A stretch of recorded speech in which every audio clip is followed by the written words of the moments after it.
இன்னைக்கு நம்ம 12th ஸ்டாண்டர்டோட சாப்டர் 1 அக்கௌண்ட்ஸ் ஃப்ரம் இன்கம்ப்ளீட் ரெக்கார்ட்ஸோட 17th சம் பார்க்க போறோம். ஸோ இதான் நமக்கு கொடுத்துருக்க sum. From the following details of Rakesh prepare trading and profit or loss account for the year ended 31st March 2019 and a balance sheet as on that date. இது ஆக்சுவலா he has prepared a single entry system அப்படின்ற ஒரு வார்த்தை வரும் இந்த சம்ல. இது கொடுக்கல, but இதை நம்ம this is from single entry system. ஓகேவா? இப்போ நம்ம ஃபர்ஸ்ட் இந்த சம்மை போடுறதுக்கு முன்னாடி, நம்ம ட்ரேடிங் P&L பேலன்ஸ் ஷீட் போடுறதுக்கு முன்னாடி நம்ம என்ன மிஸ்ஸிங் ஃபிகர்னு முதல்ல கண்டுபிடிச்சணும். மிஸ்ஸிங் ஃபிகர் கண்டுபிடிச்சிட்டோம் அப்படின்னா அதை பேஸ் பண்ணி, அதாவது அதுதான் ஒர்க்கிங்ஸ். நமக்கு அந்த ஒர்க்கிங்ஸ் முடிச்சதுக்கு அப்புறம் ட்ரேடிங் P&L பேலன்ஸ் ஷீட் நம்ம பாட்டுக்கு போட்டே இருக்கலாம். சரி, இப்படி இதுல என்ன மிஸ்ஸிங்னு எப்படி கண்டுபிடிக்கணும்னா, இந்த சிங்கிள் என்ட்ரி பொறுத்த வரைக்கும் இந்த மாதிரி காம்ப்ரிஹென்சிவ் ப்ராப்ளம் கொடுத்தாங்கன்னா 3 ஐட்டம் இருக்கான்னு ஃபர்ஸ்ட் செக் பண்ணணும். ஒன்னு வந்து ஓப்பனிங் கேபிட்டல், ரெண்டாவது கிரெடிட் சேல்ஸ், மூணாவது கிரெடிட் பர்ச்சேஸ். இதுல ஏதாவது ஒன்று தான் மிஸ்ஸிங் ஃபிகரா இருக்கும். இதுக்கு கிரெடிட் சேல்ஸ்னா டோட்டல் டெட்டாஸ் அக்கௌண்ட் ஓபன் பண்ணணும். கிரெடிட் பர்ச்சேஸ் இல்ல அப்படின்னா டோட்டல் கிரெடிட்டாஸ் அக்கௌண்ட் ஓபன் பண்ணணும்.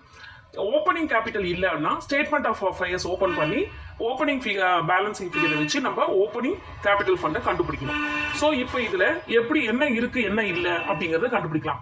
ஸோ இங்க பாத்தீங்கன்னா ஓப்பனிங் கேபிட்டல் ஃபர்ஸ்ட் பாருங்க. So capital as on 1/4/2015 5,20,000. So இப்போ இதுல என்ன இருக்கு? ஓப்பனிங் கேபிட்டல் இருக்கு. அப்போ கிரெடிட் பர்ச்சேஸ் கிரெடிட் சேல்ஸ் இருக்கா அப்படின்னு பார்த்தா எங்கேயுமே இல்லை. கேஷ் சேல்ஸ் மட்டும் கொடுத்துருக்கான். Cash paid to creditors, cash receive from debtors அப்படின்னா கொடுத்துருக்கான். ஸோ அப்போ என்ன, நம்ம வந்து டோட்டல் டெட்டாஸ் அக்கௌண்ட்டும் டோட்டல் கிரெடிட்டாஸ் அக்கௌண்ட்டும் ஓபன் பண்ணி கிரெடிட் சேல்ஸும் கிரெடிட் பர்ச்சேஸும் கண்டுபிடிச்சிட்டு அதுக்கப்புறம் நம்ம ட்ரேடிங் P&L பேலன்ஸ் ஷீட் போடணும் அப்படிங்கிறது it is understood. Now we will do the total debtors account.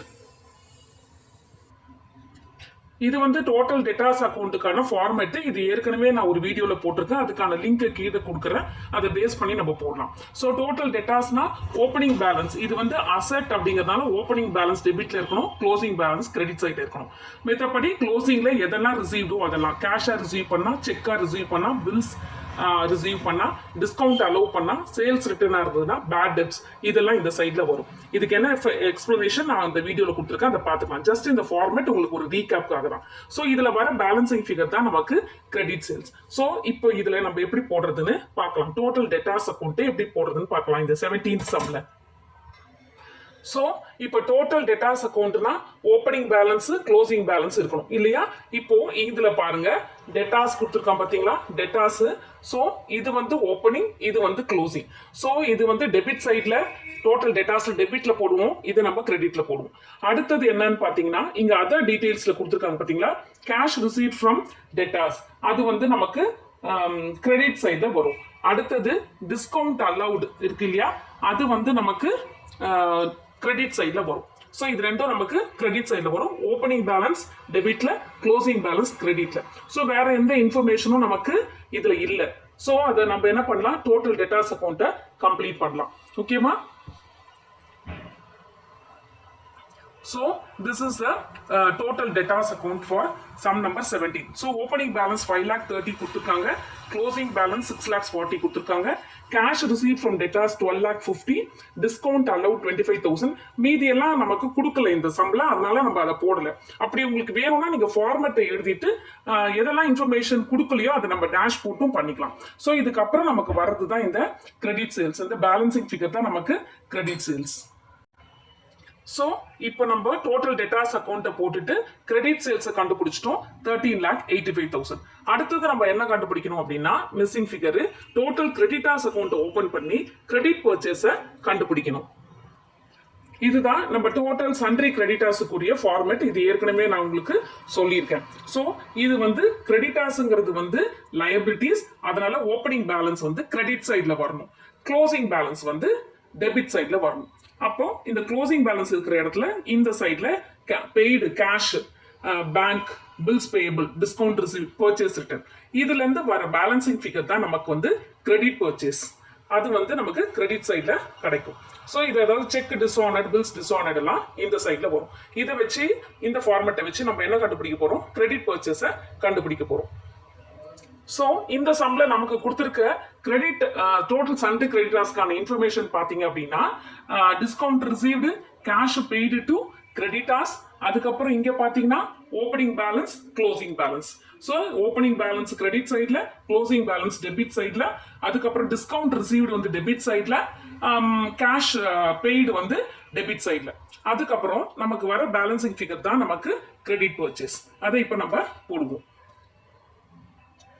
So இங்க பாத்தீங்கன்னா நம்ம வந்து ஓப்பனிங் பேலன்ஸை கிரெடிட் சைட்ல போட்டிருக்கோம், அதுக்கப்புறம் க்ளோசிங் பேலன்ஸை டெபிட் சைட்ல போட்டிருக்கோம். ஸோ இது நம்ம கொஸ்டின்லயே இருக்கிற ஓப்பனிங் பேலன்ஸ், க்ளோசிங் பேலன்ஸ். இது நான் வந்து எழுதியிருக்கிறது ஜஸ்ட் அந்த ஃபார்மேட்டுக்காக எழுதுனேன் உங்களுக்கு. அடுத்தது கேஷ் பெய்டுங்கிறது நம்ம சம்ல இருக்கு, டிஸ்கவுண்ட் ரிசீவ்டுங்கிறது சம்ல இருக்கு. இது எல்லாத்தையும் எழுதிட்டோம் அப்படின்னா இந்த சைட்ல இருந்து மைனஸ் பண்ணோம், இந்த ஓப்பனிங் பேலன்ஸ் மைனஸ் பண்ணோம்னா நமக்கு வர்றது தான் இந்த கிரெடிட் பர்ச்சேஸ். இதை நம்ம இது வந்து மிஸ்ஸிங் ஃபிகர் நமக்கு, அதை நம்ம இப்போ கண்டுபிடிச்சி வச்சுக்க போறோம். அதுக்கப்புறம் நம்ம ட்ரேடிங் P&L பேலன்ஸ் ஷீட்லாம் நம்ம போடலாம். ஸோ இதுதான் நம்ம total creditors account balancing figure. Credit purchase வந்து நமக்கு 11,85,000 வருது. டோட்டல் பேலன்ஸ் வந்து 15,55,000 வருது. ஸோ இந்த 11,85,000 டோட்டல், அதாவது கிரெடிட் பர்ச்சேஸ் நமக்கு கண்டுபிடிச்சாச்சு. அடுத்தது அதே மாதிரி நம்ம கிரெடிட் சேல்ஸ் 13,85,000 கண்டுபிடிச்சாச்சு. ஸோ நம்ம இப்போ மிஸ்ஸிங் ஃபிகரான டோட்டல் டெட்டார்ஸ் அக்கௌண்ட்டும் டோட்டல் கிரெடிட்டார்ஸ் அக்கௌண்ட்டும் முடிச்சாச்சு. இப்போ நம்ம என்ன பண்ணலாம், ட்ரேடிங் P&L அண்ட் பேலன்ஸ் ஷீட்டை நம்ம ஏற்கனவே தெரிஞ்ச ஃபார்மேட் பிரகாரம் நம்ம போட ஆரம்பிக்கலாம். ஸோ நமக்கு ட்ரேடிங்கோடைய ஃபார்மேட் தெரியும். டெபிட் சைடில் ஓப்பனிங்கும் கிரெடிட் சைடில் க்ளோசிங் வரணும், டெபிட் சைடில் பர்ச்சேஸ் வரணும், கிரெடிட் சைடில் சேல்ஸ் வரணும். ஓகேவா? ஸோ இந்த ஃபார்மேட் நமக்கு தெரியும், அது பிரகாரம் நம்ம போட்டுடலாம். இப்போ சேல்ஸும் பர்ச்சேஸும் போடும்போது டோட்டல் சேல்ஸ், டோட்டல் பர்ச்சேஸ் தான் நம்ம போடணும். அதாவது டோட்டல் சேல்ஸ் அப்படின்னா cash sales plus credit sales, total purchase அப்படின்னா credit purchase plus cash purchase. நம்ம இங்க கிரெடிட் சேல்ஸையும் கிரெடிட் பர்ச்சேஸையும் ஏற்கனவே நம்ம கண்டுபிடிச்சு வச்சிருக்கோம், அதை நம்ம இங்க போடணும். ஸோ இப்போ நம்ம ட்ரேடிங்ல போடும்போது ட்ரேடிங்கோடைய ஃபார்மேட் நம்ம எழுதிட்டு டெபிட் கிரெடிட் எழுதிட்டு ஃபர்ஸ்ட் இங்க இருக்கீங்களா ஸ்டாக் ஆஃப் குட்ஸ், இது வந்து ஓப்பனிங் டெபிட் சைட்ல போடுங்க, இது வந்து க்ளோசிங் கிரெடிட் சைட்ல போடுங்க. அடுத்தது என்னன்னு பாத்தீங்கன்னா இந்த கேஷ் சேல்ஸ்னு இருக்கு. நம்ம ட்ரேடிங்ல நம்ம போடும்போது டு பை சேல்ஸ்னு போட்டு கேஷ் சேல்ஸ் கூட நம்ம கண்டுபிடிச்சிருக்க கிரெடிட் சேல்ஸையும் ஆட் பண்ணி போடணும். அடுத்தது இங்க கேஷ் பர்ச்சேஸ் எதுவும் கொடுக்கல, கிரெடிட் பர்ச்சேஸ் நம்ம கண்டுபிடிச்சிருக்கோம், அதை நம்ம டெபிட் சைட்ல போடும். போட்டா நமக்கு வர பேலன்சிங் ஃபிகர் வந்து கிராஸ் ப்ராஃபிட். அந்த கிராஸ் ப்ராஃபிட்டை நம்ம P&L-க்கு டிரான்ஸ்ஃபர் பண்ணும். ஸோ இதுல வந்து வேற எதுவும் ட்ரேடிங் சம்பந்தமா இல்ல, வேஜஸோ ஆப்டரி டியூட்டி இம்போர்ட் டியூட்டி அந்த மாதிரி எதுவுமே இல்ல.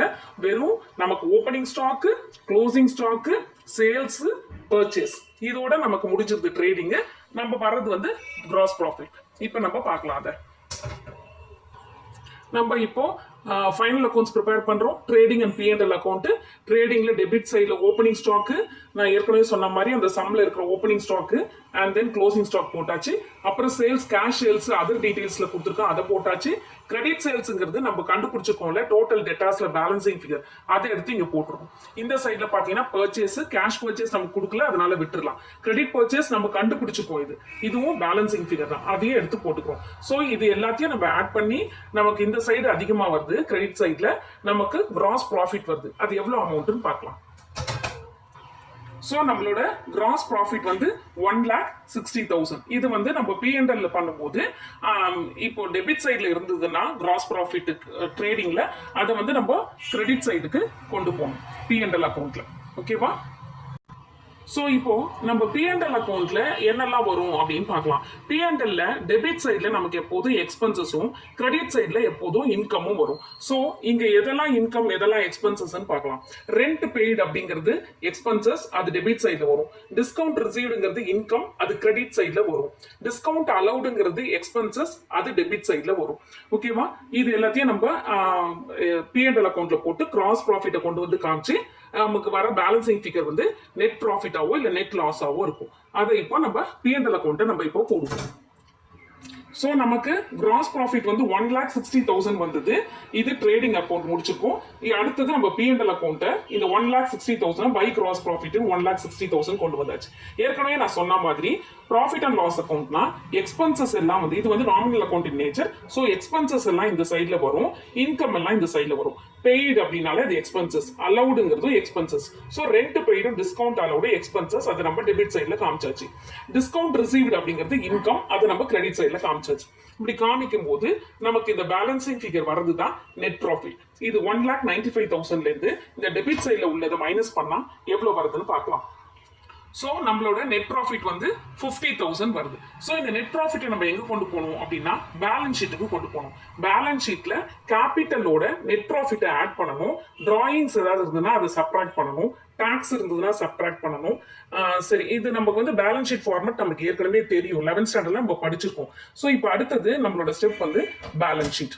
அதை இப்போ போடுவோம். பேலன்ஸ் ஷீட் போடணும் அப்படின்னா ஃபர்ஸ்ட் இங்க கொடுத்துருக்காங்க இல்லையா பர்டிகுலர்ஸ், இந்த க்ளோசிங் இருக்கு இல்லையா, இது எல்லாத்தையுமே நம்ம வந்து பேலன்ஸ் ஷீட்ல கொண்டு காமிக்கணும். இந்த ஸ்டாக் ஆஃப் கூட்ஸ்ங்கிறது க்ளோசிங் ஸ்டாக், டெட்டாஸ் நமக்கு அசெட் சைட்ல காமிக்கணும், கேஷ் அட் பேங்க்கும் அசெட் சைட்ல காமிக்கணும், மெஷினரியும் அசெட் சைட்ல காமிக்கணும், சன்ட்ரி கிரெடிட்டாஸ் வந்து லைபிலிட்டிஸ். ஸோ பேலன்ஸ் ஷீட்ல இது வந்து லைபிலிட்டி சைட்ல வரும் நமக்கு. ஓகேவா? அதுக்கு அடுத்தது லைபிலிட்டி சைட்ல நம்ம இன்னொரு பண்ண வேண்டிய என்னன்னா, இந்த ஓப்பனிங் கேபிட்டல் இருக்கியா அது கூட நம்ம கண்டுபிடிச்ச நெட் ப்ராஃபிட்டை ஆட் பண்ணிட்டு அதுக்கப்புறம் இங்க கொடுத்துருக்க டிராயிங்ஸை நம்ம சப்ராக்ட் பண்ணா நம்மளோட இந்த பேலன்ஸ் ஷீட் ஃபிகர் ஓவர் ஆயிடும். ஓகேவா?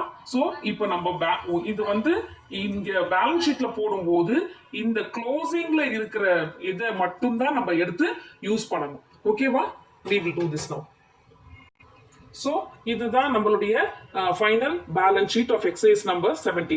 ஸோ அசெட்ஸ்ல நம்ம வந்து என்ன சொன்ன, அந்த சம்ல கொடுத்துருக்கிற டீடைல்ஸ்ல க்ளோசிங் 31/3/2019 கொடுத்துருக்கிற அந்த stock, debtors, cash at bank, machinery எல்லாம் அசெட் சைட்ல கொண்டு வந்திருக்கோம். கிரெடிட்டாஸ் வந்து லைபிலிட்டி சைட்ல 4,20,000 போட்டுக்கோம்.